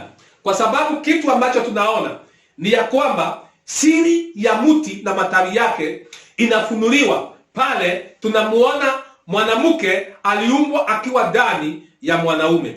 Na wakati Mungu alipoona Adamu alipokuwa akimangamanga pale shambani mwa Edeni, yeye alikuwa bado akiwa na mke wake pale ndani. Ilimhitaji Mungu kumlalisha Adamu. Alipoona yupweke, akamlalisha usingizi, na baadaye akatoa ubafu mmoja ndani ya Adamu, akamtengenezea msaidizi wake ambaye atamsaidia Adamu. Kumbuka, alikuwa msaidizi. Kanisa ni msaidizi wa Bwana, kwa sababu Kristo ndiye Adamu wa pili. Akati Adamu wa kwanza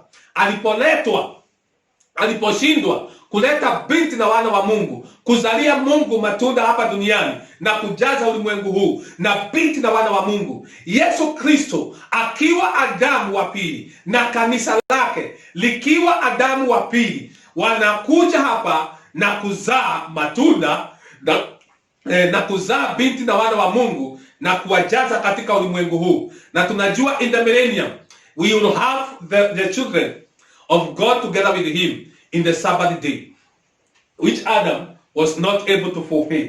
So tunaona namna gani ya kwamba jambo ambalo lilikuwa linamfanya Eva akatolewe ndani ya Adamu ni ili Adamu akaweza kujipea familia yake, akaweza kujiletea familia yake, akaweza kuzaa watoto. Na ili hiyo ndio ilimfanya Yesu Kristo naye alale kaburini usingizi kama yule ambaye Adamu alilala. Yesu Kristo naye alilala usingizi ule ule katika kaburini siku 3. Alikuwa amedungwa na mkuki, damu, maji na uhai zikatoka, ili akaweze kumtengeneza ama kumzaa bibi harusi wake. Na kwa sababu bibi harusi wa Yesu Kristo lazima atoke ndani ya Kristo, ndiposa unaona tunaamini ya kwamba Paulo anaposema ya kwamba tulikuwa ndani ya Yesu Kristo kabla ya kuwekwa misingi ya dunia, ndivyo tulikuwa ndani ya Yesu Kristo. Na unaona bibi harusi wa Yesu Kristo hangetokezea, hangezaliwa mpaka Adamu wa pili ambaye ni Yesu Kristo akaweze kulala. Oh, I wish if I can give you them quotes. I don't know whether I have them, but I think I can.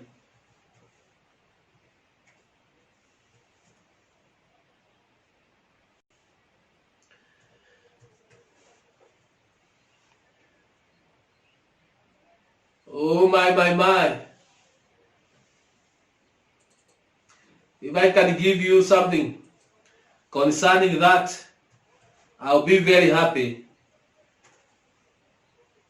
I'll be very happy. I'll be very, very, very happy, my brother, my sister. Just hold on there. I'm checking when I'm going to get it. If I don't get it now, I'll give it next time, because we still continue with our message, even coming.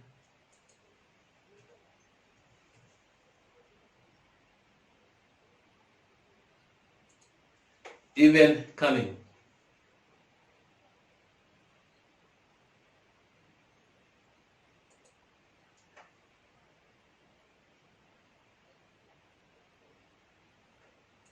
Let me see whether I'm going to get it.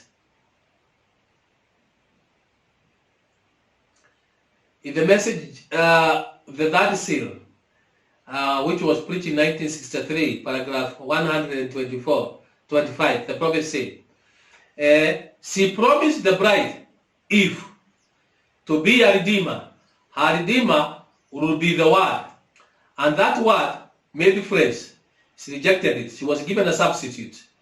The redeemer came, and the redeemer came, and she wanted to continue with the substitute and rejected the word, the Hebrew bride. So did the second Eve. The second Eve.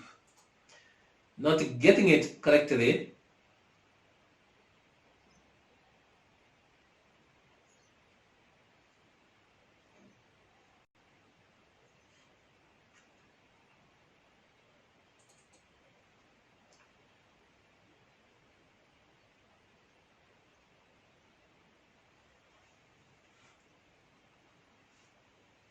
Now, in the message masterpiece, the prophet said, now the masterpiece family has come again. Christ and his bride ready to come. The second Adam and the second Eve ready to return back to their home. And the whole picture of that has been redemption from there where it was bringing it back just exactly back back again. See? So kanisa ni mfano wa Efa wa pili, ndio nukuu ambao nilikuwa natafuta na nitakuletea vizuri ujumbe huo. Sikuwa nimejitayarisha kusema hivi, lakini kitu kikaja ghafla na nikafikiri nikutafutie. Lakini unaona ya kwamba Yesu Kristo alikuwa mfano wa Adamu wa pili, na kanisa lake ambalo ni matawi ni Efa wa pili. Na ni lazima Efa huyu wa pili amekusudiwa kuzaa matunda. You see, the prophet has said somewhere when we were reading with you that the bride of Jesus Christ, which is the second Eve, is not predestinated to fall. Adamu wa kwanza alikusudiwa kuanguka, lakini huu Efa wa kwanza ambaye ni kanisa la kwanza lilikusudiwa kuanguka, lakini sio Efa wa pili wa wakati wa mwisho ambaye ni bibi harusi wa wakati huu wa mwisho. Huyu amekusudiwa kusimama na neno la Mungu, kwa sababu nabii anasema katika ujumbe unaitwa Christ the Mystery of God Revealed, that knowing that Eve would fall, but God before the foundation of the world, even before the coming of Christ here in flesh, he actually chose a bride that will never fall. That's what the prophet said in the message Christ the Mystery of God Revealed, that even before the fall of Eve, even before Jesus Christ, God has chose a wife, a bride that will never fall, but should hold unto the word of God. So we are living in a day when the bride of Jesus Christ of this day that we are living, she will not fall, hata anguka, bali bibi harusi huyu atasimama na neno la Mungu. Kwa hivyo ninasema namna gani? Kama vile Efa alipotwaliwa ndani ya Adamu, ndivyo Yesu Kristo ilimubidi kulala katika kaburi siku 3 akiwa amemwaga maji na amemwaga damu na uhai wake, ili akaweze kulizaa kanisa lake siku ya Pentekosto. Na tunaona ya kwamba hivyo matawi ya kila mti ni lazima yakaweze kuzaliwa na mti huo huo, kwa sababu lazima matawi yale yakaweze kunywa uhai ulio ndani ya ule mti, ili matawi hayo yakalete matunda ya uhai ulio ule mti. Ikiwa Yesu Kristo ndiye mti, then we believe that the word is the tree, and if we are the branches, we must bring forth the fruits of the word of God, because we are connected in this tree, which is Jesus Christ and which is the word of God. And na hatuwezi kuzaa mazao mengine, lazima tuzae neno la Mungu. Lazima tukaweze kuleta neno la Mungu, na hiyo ndio inatufanya sisi tuwajibike kuchukua sehemu yetu katika matawi ndani ya mti, ili tukaweze kuweza kuzalia Kristo matokeo na matendo ya Roho Mtakatifu. Lakini inaonekana kuleta matunda ama kuleta matokeo na matendo ya Roho Mtakatifu, hiyo ni kazi ambayo haiwezekani kama kanisa la Kristo halitaweza kuzaliwa na Kristo.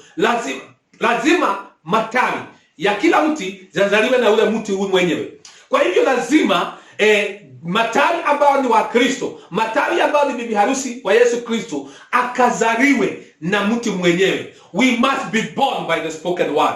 We must be born by the word of God. We must be reborn by the word of God.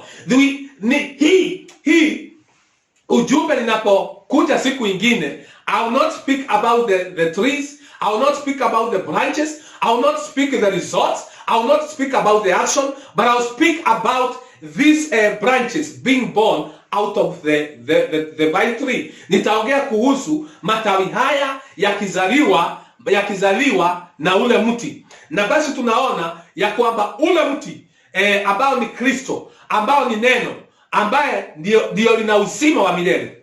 Basi ni kuonekana kanisa la Yesu Kristo haliwezi kupata ubatizo wa Roho Mtakatifu kama hawajazaliwa mara ya pili. kwa sababu ubatizo wa Roho Mtakatifu ni uhai wa mti unaotoka katika mizizini ukipanda huku juu ya matawi, ili matawi yakalete matunda, yakalete matokeo na matendo ya Roho Mtakatifu. Na matendo na matawi hayawezi kuzaa mpaka yakazaliwe na yakatokezee kutoka kwa mti mwenyewe unaowazaa. Na kwa hivyo kanisa la siku ya leo haliwezi kuzaa ama kuleta madhihirisho na matokeo na matendo ya Roho Mtakatifu mpaka kanisa likazaliwe na Kristo. We must be born again. We must be filled with the baptism of the Holy Ghost in order to bring the fruits of the day that we are living, in order to be the true branches of the vine tree, which is Jesus Christ, the Word of God, and bring forth the fruits of the day that we are living. Then we must be born again, and we must be filled with the Holy Ghost. Welcome to a new message. You must be born again, and you must be filled with the baptism of the Holy Ghost, because that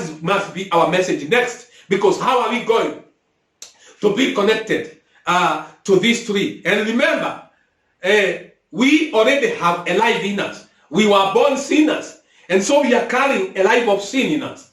And this life must die first, so that we might be connected to the tree, which is Jesus Christ, which is the Word of God. We have a life that is not good. In our last sermon, the prophet said, we have the spirit of the devil in us, because we are born in sin, we are conceived in sin, and we come in this world speaking lies. And we are sinners by representation. There's no way we can help ourselves from being sinners. The only way we can come out of sin is when this life of sin is killed or destroyed in us, and then we are again connected to the tree by the new birth and the baptism of the Holy Ghost. That is the only way we can bring the results and the actions of the Holy Ghost. The prophet said this in the message, fundamental foundation of our faith. Listen to this, my brethren. In the message, fundamental foundation of our faith, which was preached in 1955, paragraph 25, the prophet said, Nabii anasema hivi, what did Christ redeem us for?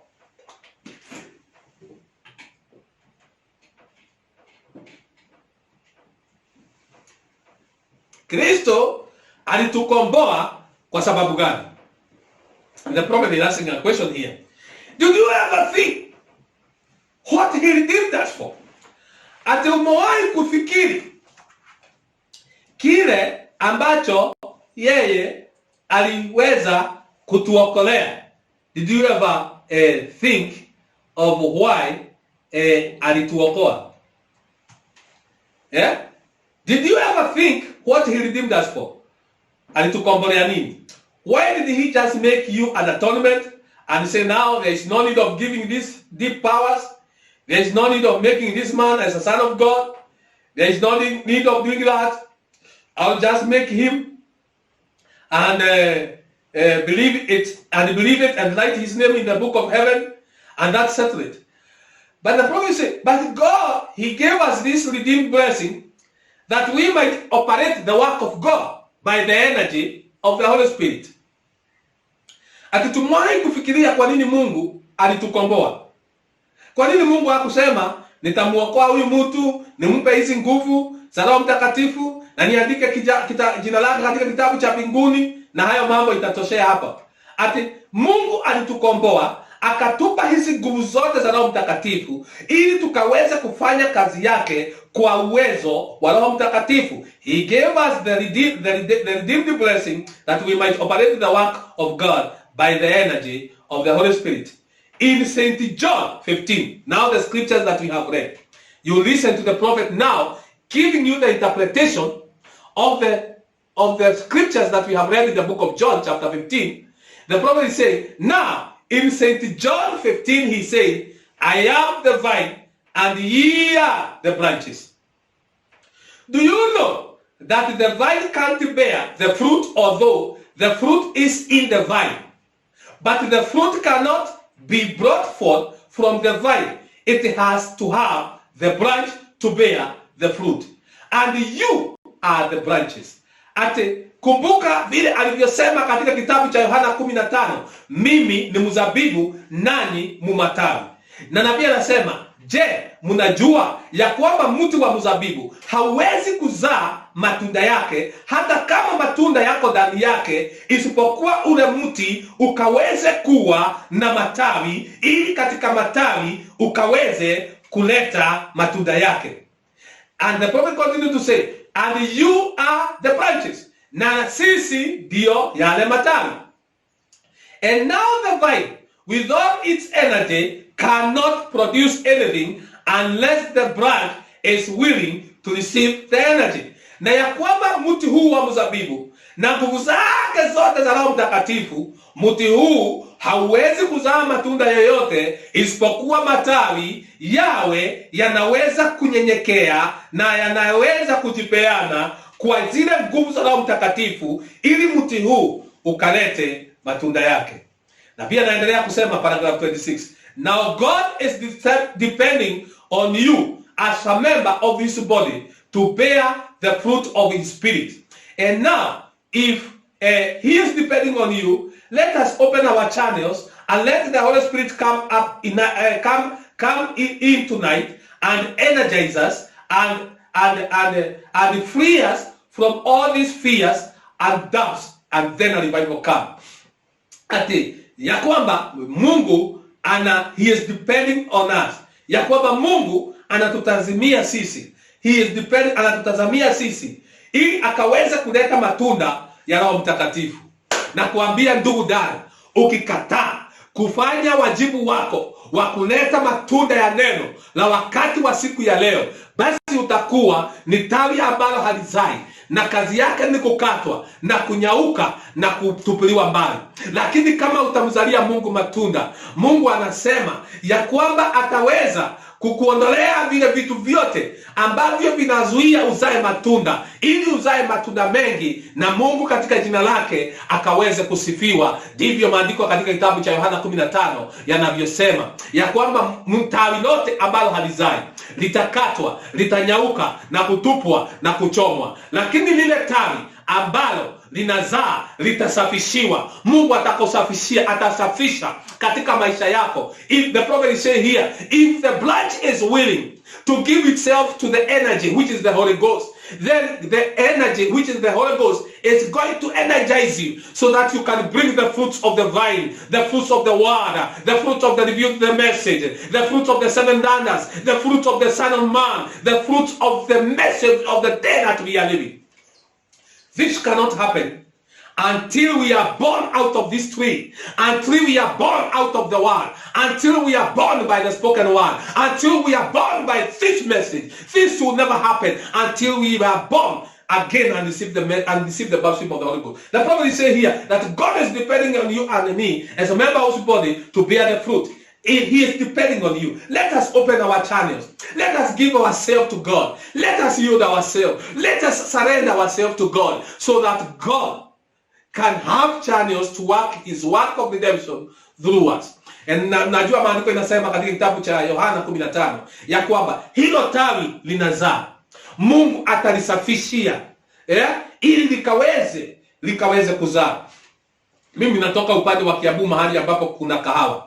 Na kahawa, wakati ambapo sisi tulikuwa na shamba ya kahawa pale, nilikuwa naona baba yangu wakati wote akileta wafanyikazi, they prune, wanatoa ile matawi ambayo haizai, ile tai yote ambayo halina maua, ile tai yote inakula katika mti, katika mti na halizai kitu chochote. These parasites that are in the message, and they cannot bear fruits, and they are eating the Holy Ghost, they are drinking from the Holy Ghost, they are fellowshipping in the fellowship of the Holy Ghost, they are enjoying the word of God, they are praising in their lives by the word of God and by the help of the word of God, but they cannot surrender themselves to that word, yield themselves to the word of God, and receive the new birth, and receive the baptism of the Holy Ghost, and bring the fruit of the day that we are living. Waaminio wa aina hiyo lazima watatengwa na Mungu, lakini muaminio yule ambaye anajinyenyekeza, anajisalimisha, anajipeana kwa Mungu, kwa neno. Roho wa Mungu atakaa ndani yake, Roho wa Mungu atambatiza, Roho wa Mungu ataingia ndani yake, na maisha ambayo Roho wa Mungu alinuia yakaweza kuishwa na yule mwaminio, ya kuzaa Kristo aliye hai, kudhihirishwa katika neno lake, yataonekana katika yule mwaminio.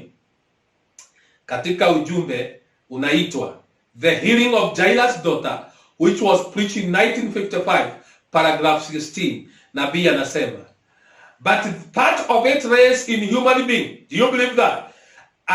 The kingdom of God lays within a human being. Now Jesus said in one place, I am the vine, ye are the branches. The vine can't bear the fruit. The branches in the vine bear the fruit. God cannot bear fruit himself. It's got to take the church. That's right. It's got to take the branches to bear the fruit. And when the branches are yielded to the vine, then the fruits come forth. See what I mean? God wants your hand. He wants your eyes. He wants your tongue. He wants your lips. He wants your ears. He wants your heart. He wants your feet, so that he can breathe. So that he can bring forth fruit through you. Ati unaona ya kwamba sehemu ya kuzaa matunda, ama sehemu ya kudhihirisha ujumbe wa wakati huu, sehemu ya kudhihirisha ufalme wa mbinguni. Baba wetu ulio mbinguni, ufalme wako uje hapa duniani kama ilivyo mbinguni. Mapenzi yako yatendeke hapa duniani kama ilivyo mbinguni. Hiyo maombi ambayo ni ya Bwana, ambayo tunatakiwa kuomba, hayawezi kutimia mpaka kanisa la Bwana ambao ni matawi ya mti yakajisalimishe kwa mti, yakajisalimishe kwa Kristo, yakajisalimishe kwa neno, yakajisalimishe kwa ujumbe, ili ujumbe huu ndani yake kuna uhai. Katika ujumbe huu kuna Roho Mtakatifu, tumeambiwa hivyo, ako hapa duniani, anatafuta ule mwaminio ambaye anaweza kuwa honest, sincere to believe this message, and the Holy Ghost will give that believer every promise that in the Bible. That Holy Ghost, the prophet has said, is going to quicken the faith of that believer to every promise of the day that we are living, and it's going to make that promise come to pass. When it fell upon Luther and Wesley, when it fell upon Pentecostals, when it fell upon Moses, when it fell upon Noah, when it fell upon Jesus Christ, the prophet said it brought the promise of that day. And when it fell upon the believer of today, it is going to make the promise of this day, the word of this day, the scripture of this day, the revealed word, the message of the day that we are living, be manifested. If we are going to yield ourselves to the kingdom of God, because the prophet said, the part of it lay in human beings. Sisi tunawajibika kuleta ufalme wa mbinguni hapa duniani, mapenzi yake itendeke hapa duniani kama vile itendekavyo pale mbinguni. Na nabii anasema ya kwamba Yesu Kristo alisema katika mahali pamoja, I am the vine, you are the branches. The vine cannot bear fruit. The branches bear the fruits, and cannot bear the fruit itself. It's got to take the church. Is that right? He got to take the branches to bear the fruit. And when the branches yield to the vine, the fruits come forth. What I mean, God wants your heart. Mungu anataka mikono yako. Mungu anataka macho yako. Mungu anataka mdomo wako. Mungu anataka masikio yako. Mungu anataka mikono yako. Mungu anataka miguu yako. Mungu anataka mwili wako. Kwa sababu Paulo katika kitabu cha Wakorintho wa kwanza 6 alisema, je, hamjui nyinyi ndiye hekalu ya Roho Mtakatifu ambaye Roho Mtakatifu anakaa ndani yake? Na kwa hivyo ni lazima tukaweze kujipeana kwa Roho Mtakatifu. Lazima upeane your mind to Christ, and that's why Paul said, let our mind be renewed and let us receive the mind that was in Christ, so that we can be able actually to have the mind that was in Christ, and the Holy Ghost to take his part the part of his living in our heart. And when he takes his place of abode in our heart, then our lives is going to change. We are going to bring forth the fruits of the Holy Ghost. Nabii anasema hivyo katika ujumbe unaitwa the true vine, and where and the verse 5, which was preached in 1955, paragraph 14. Now we are going to go back on the vine for a few minutes. God likened his church unto the vine, and he said, I am the vine, you are the branches, and so forth. And if the vine is the grapevine, and it bear forth a grape life, it goes to bear forth the grapes on the vine. That's right. The life that was in Christ has to be in every branch. And if Christ's life is in him was preaching the kingdom of God and healing the sick, and the branch will have the same substance in it as it comes up. It can't bring nothing else. The life of Christ in you. If I told you tonight that I have the life of John Dillinger, then that was in me, you expect me to have big guns here and something other, you will be in danger if his spirit was in me. If I told you I had a paint, I had the paint, the artist spirit in me, then some great famous artists, you expect me to be to be able to paint a scene. That is just like the artist could see his spirit was me. And if I tell you that I have the spirit, that the Holy Spirit is in me, you expect me to do the work the Holy Spirit did when it was here on the earth, manifested in the Lord Jesus Christ. Live that type of life. Preach the kind of the gospel. Do the same thing he did, because the vine will always produce the life that was in the vine. Jesus said, by their fruit you shall know them. Like by you shall know them. See, ninapomalizia ya kwamba nabii anasema katika ujumbe huu ya kwamba sisi ndiyo matawi ya ile mti, na ya kwamba tunatakiwa kusalimisha macho yetu, kusalimisha masikio yetu, kusalimisha mwili wetu yote na viungo vya mwili wetu, ya kwamba tupeane mili yetu kama dhabihu kwa Bwana inayoweza kukubalika na yeye. Na wakati tukifanya hivyo, Roho Mtakatifu ataweza kuingia ndani yetu na ataweza kudhihirisha mapenzi yake ya siku ya leo, na ataweza kudhihirisha hali ya siku ya leo, na ataweza kudhihirisha baraka za siku ya leo,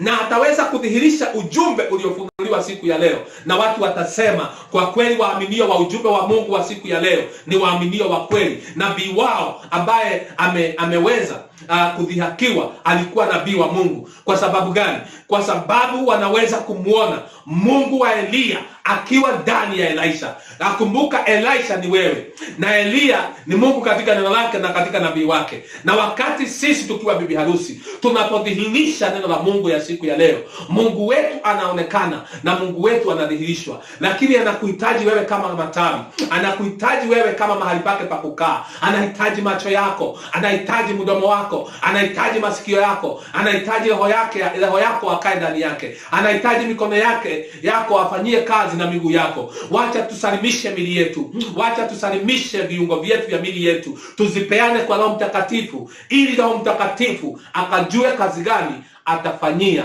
wakati anapojaa ndani yetu. Mungu akubariki.